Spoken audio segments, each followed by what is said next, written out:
So in the meantime আপনি কি করছেন? আপনি বিদেশে আসার জন্য ওই যে ৩০ লক্ষ টাকা, সেই ৩০ লক্ষ টাকা কি করতেছেন? ওইটাকে ইনভেস্ট করতেছেন। ওই ইনভেস্টমেন্টটা কিন্তু আপনার ফিরে আসার পার্সেন্টেজটা সেটা হচ্ছে 1%।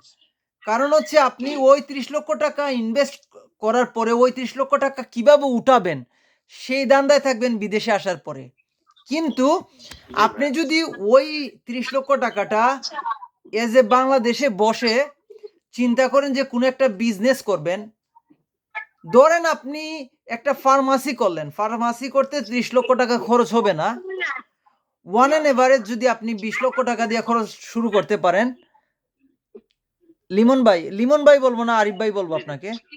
না লিমন ভাই বলেন, সমস্যা, বাসার নাম লিমন তো, আর অফিসিয়াল নাম আরিফ। জি, জি ভাই, লিমন ভাই বলেন, সমস্যা জি। আছে। লিমন ভাই আমি এইজন্যই বলছি, ওই টাকাটা কিন্তু আপনার উঠানোর জন্য যে প্রেশারটা সেটা থাকবে না।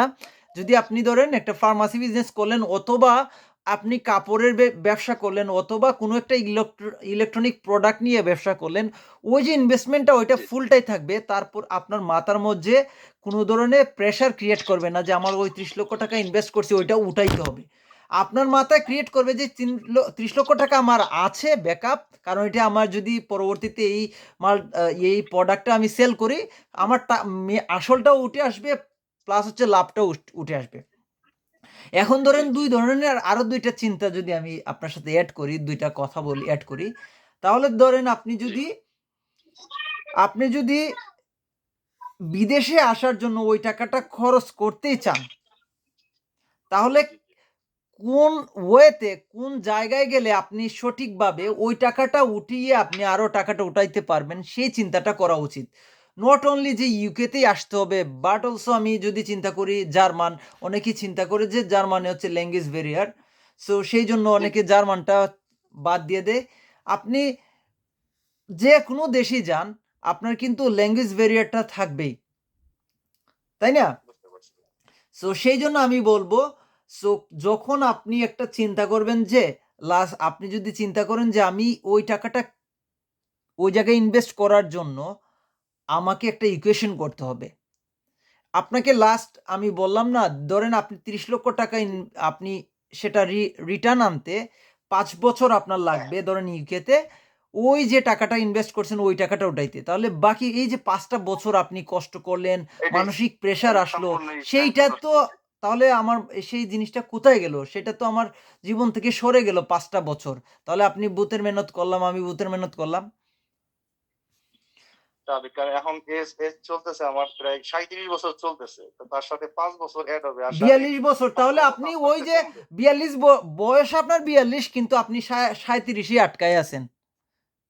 জি, জি, জি। ইনকামের দিক থেকে সঠিক।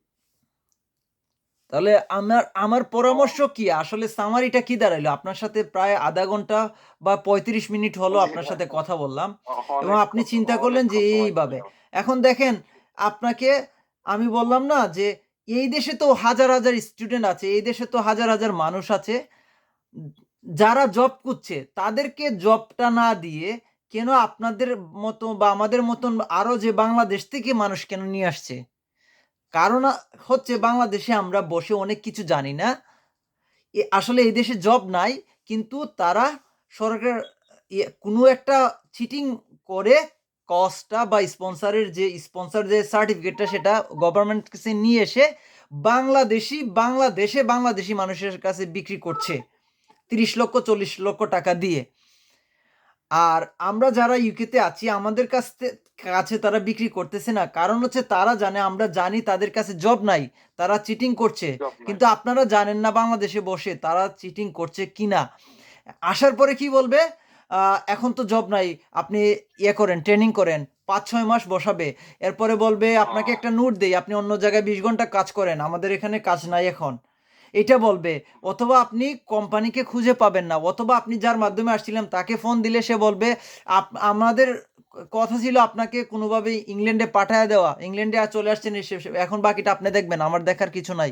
অথবা আপনার আত্মীয় যদি কেউ নিয়ে আসে তারা বলবে, "আমি তো জেনে শুনে আনছিলাম। এখন তো কাজ নাই। কি করার? এখন জি, কি করবা? বাঙালি রেস্টুরেন্টে কাজ করো।" তো বাঙালি রেস্টুরেন্টে কাজ করলে কি হবে?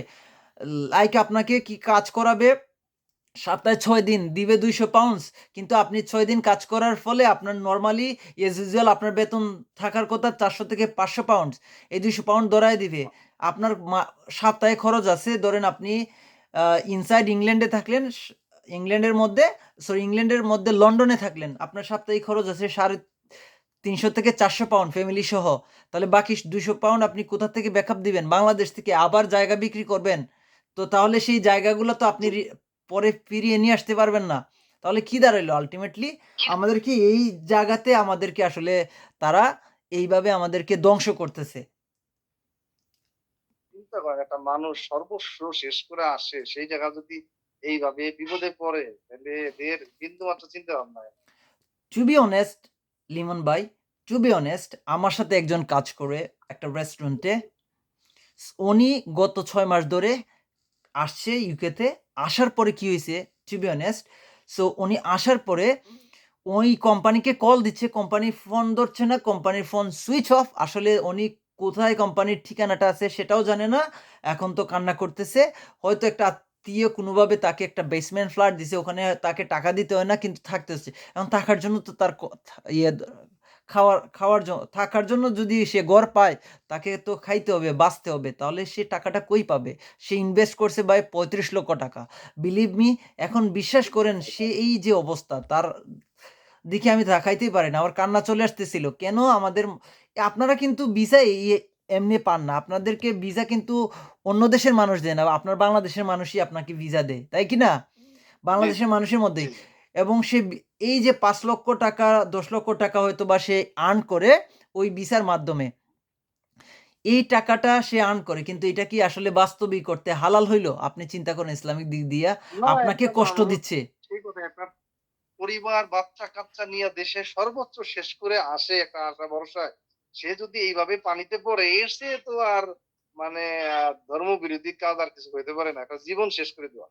এইটা একটা। আর হচ্ছে আপনাকে ইন্ডিয়ান রেস্টুরেন্টে কুত্তার মতন কাজ করাবে এবং আপনাকে কখনোই রেসপেক্ট করবে না।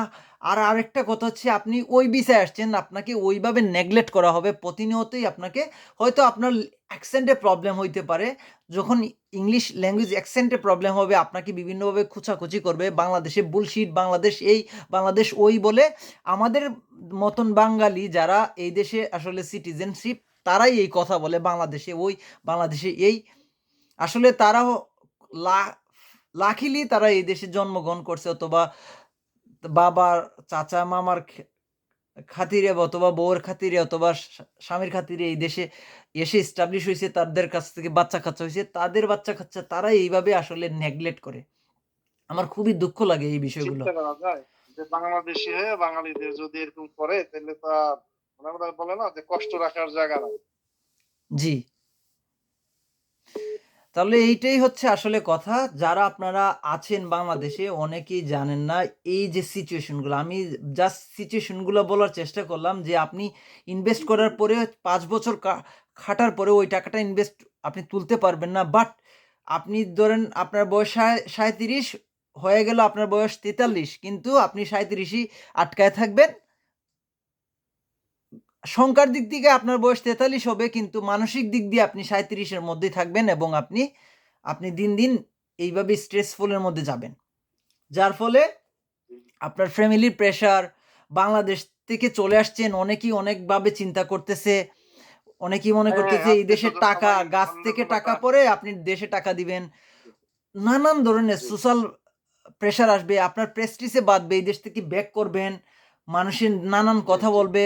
গেছিলা তো, এত খরচ করে কি করছো? কি অনেক কিছু চিন্তা। তবে তবে ২ ধরনের মানুষের ক্ষেত্রে ২ রকম সিচুয়েশন। ধরেন আপনি যদি এজ এ জেনুইন স্টুডেন্ট হন এবং চিন্তা করতেছেন যে একটা ভালো ডিগ্রি নেয়ার পরে যদি কামব্যাক করেন দেশে, আমি মনে করি ভালো একটা কিছু করতে পারবেন। সেইটা একটা।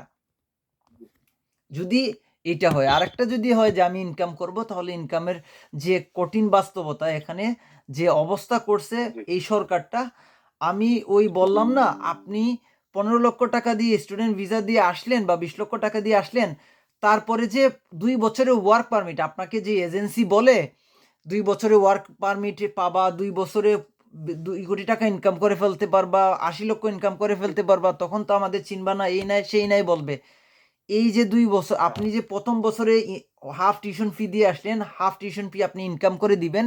সেই ইনকাম করে দিতে যেয়ে আপনার পড়াশোনাটা হবে না। আপনার দিনে রাতে পরিশ্রম করে ওই টাকাটা দিতে হবে। ওই টাকাটা দেওয়ার পরে আপনার আরেকটা প্রেশার কি জানেন? ওই যে ২ বছরের জি, জি। ভিসা নিতে যাবেন, ভিসা নিতে যেয়ে আপনি এজ এ আচ্ছা, স্টুডেন্ট আপনার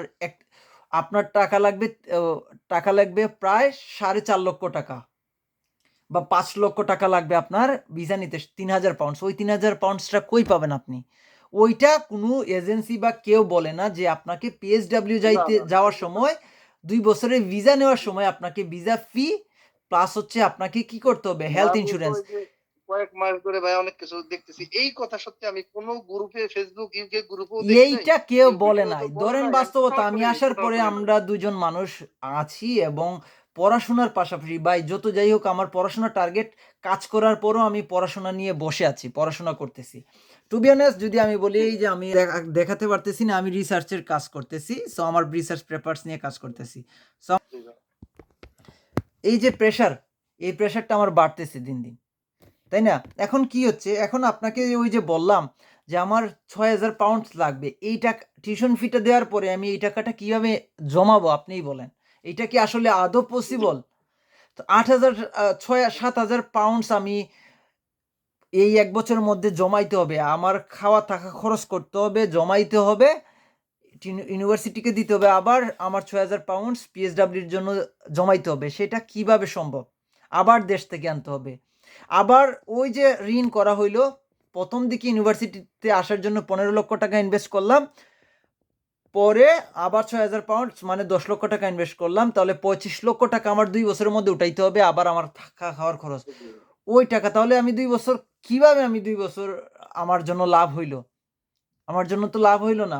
আমার জন্য তো না, সেটা লসই মোটেই হইল। না। আমার জীবন থেকে লাইফটা চলে গেল। আমি তাদেরকে দেশের যে মানুষ আছে, ফ্যামিলি আছে তাদেরকে সাপোর্ট জি, কিভাবে করব? তাদের কাছ থেকে যা নিয়ে আসছিলাম সেগুলো দিতে, দিতে আমার এই দেশে থাকার যে অপরচুনিটিটা সেটা চলে যাচ্ছে। তাহলে পরবর্তীতে যে আমার যে লাভগুলো দেখাচ্ছে আমাকে একটা এজেন্সি, সেই লাভটা আমি কোথায়? তাহলে আমার কই আমার লাভটা? আমার লাভটা তো আল্টিমেটলি নাই। লিমন ভাই? না সঠিক ভাই। আসলে ভাই চিন্তা করতেছি যে একেবারেই তাহলে কি মানে অন্যান্য দেশের চিন্তাও বাদ দিয়ে কি দেশেই কিছু করার কারণ কথার কথা আমি যদি এই আ ৩০-৪০ লাখ টাকা যদি পোস্ট অফিসে থই তাও তো আমার মাসে প্রায় ৩৫-৩৬ হাজার টাকা আসবে এই টাকা থেকেই। ৳১ হুম। টাকাও পুঁজি নষ্ট হবে না। ঠিক আছে সেইটা হয়তো সুদ, সেইটা আসলে সেইটা অন্যদিকে চলে হ্যাঁ, যায়। হ্যাঁ, সেজন্যে ওটা ওইভাবে হ্যাঁ, ওই জন্য চিন্তা না করে যে একটা ব্যবসায় যদি হ্যাঁ, 50% টাকাও ইনভেস্ট করা যায়। জি। 50% ৳১৫,০০,০০০ দিয়ে যদি কোনোভাবে একটা হালাল ব্যবসাও করেন, মোটামুটি মনে হয় না ব্যবসা থেকে আহামরি লস খাবেন যদি আল্লাহ তাআলা আ পরীক্ষা না করে, তাহলে আপনি ধরেন ওই না, টাকাটাও না থাকবে। ভাই আমি আমার একটু এক্সপেরিয়েন্স আছে। আমি একটা ব্যবসা আমার একটা পার্টনারের সাথে আ অনলি শুধু আ ৳৭,০০,০০০ ইনভেস্ট করছিলাম। ওইটার থেকে এখনো আমার প্রতি মাসে সর্বনিম্ন হলো ৳১৫,০০০ আসে। ২০,০০০ ১৫,০০০ এইভাবে টাকা আসে। তাহলে আপনি বা ৳৩০,০০,০০০ ৳৭,০০,০০০ দিয়ে থেকে ইনভেস্ট করলে কত আসবে ১৫,০০০ চিন্তা করেন? ৫০,০০০ জি, জি, আসবে জি, জি, জি। ৳৩০,০০,০০০ য়। অ্যান্ড টু বি অনেস্ট আমার কাছে যদি ওই এত লক্ষ টাকা থাকতো আমি তাহলে হয়তো কোনো একটা ইনভেস্ট করতাম। হয়তো আমরা চিন্তা করি না, আমরা ইনভেস্ট করার ক্ষেত্রে বা বিজনেস করার ক্ষেত্রে ধার বা লোন আনতে একটু চাই না। ভয় পাই আমি। কিন্তু বিদেশে আসার জি, জি, ক্ষেত্রে একটু ঠিকই ভয় পাই যে ৳৪০,০০,০০০ কিভাবে নেওয়া ইনভেস্ট হবে। করতে আমরা সাহস করে ফেলি। জি, জি, জি। না, এ আপনি আসলে সত্যিই দেন আপনার কাছ থেকে একেবারে মানে A to Z আমি একেবারে একটা রিয়াল ধারণা পাইলাম। সেই ক্ষেত্রে তো এখন আমার অন্য কোন দেশের চিন্তা করতেও মানে ভয় লাগতেছে। ভয় যে লাগতেছে। আমি অন্য কোন দেশ তবে ই করব কিনা। এইটা হইতে সেক্ষেত্রে পারে, কারো ভালো স্বপ্ন থাকতে পারে যে আমি শুধু পড়াশোনা করব। সো পড়াশোনার জন্য জি, ইনভেস্টমেন্টটা এটা ভালো। ভালো যদি পড়াশোনা করতে চান, শুধু পড়াশোনা করে আবার দেশে ব্যাক করতে চান তাহলে বেটার একটা অপরচুনিটি পাবেন। হয়তোবা আপনারাও অনেকেই আমাকে প্রশ্ন করতে তাহলে আপনি আছেন কেন? আমি সত্যি টু বি অনেস্ট পড়াশোনার জন্যই আছি। ইনশাআল্লাহ আল্লাহ যদি আপনাদের দোয়ায় যদি আমি কোনো একটা পিএইচডি, ডক্টরেট ডিগ্রি নিতে পারি ইনশাআল্লাহ আমি দেশের জন্য অবশ্যই কিছু একটা করব ইনশাআল্লাহ এবং দেশে আমি টিচিং প্রফেশন এর জন্য আগায় যাব অবশ্যই অবশ্যই। আলহামদুলিল্লাহ দোয়া থাকলো হাসান ভাই। এটা সবচেয়ে বড় কথা। আল্লাহ যেন আপনার মনের আশা পূরণ করে দেন অবশ্যই। যে আর ধরনের চিন্তা ভাবনা। যদি আর চিন্তা করেন যে বিজনেস আমি করবেন, আসলে আর ব্যাক করার ওয়ে থাকবে না কি জন্য ভাইয়া? কারণ ওই যে আমি আমার চাকরি-বাকরি সব শেষ করে দিয়ে আসতে হবে। আর ওই যে হ্যাঁ, ওই কথাই আমি আর মানে ব্যাক করে দেশে আসার মতন আর ওয়ে থাকবে ওয়ে না। থাকবে না।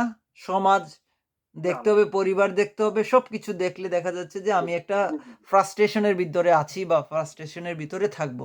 এইটা একটা। আর যদি মনে করেন যে ভালো একটা বিজনেস আইডিয়া দাঁড় করাতে পারেন বা বিজনেস পান, ইন ফিউচার এ আমার কোনো হেল্প লাগে অথবা আপনি যদি আমাকেও পার্টনার করতে চান, দেশে মানুষ আছে তাকে দিয়ে কাজ করিয়ে হয়তো আমরা বিজনেস করতে পারি।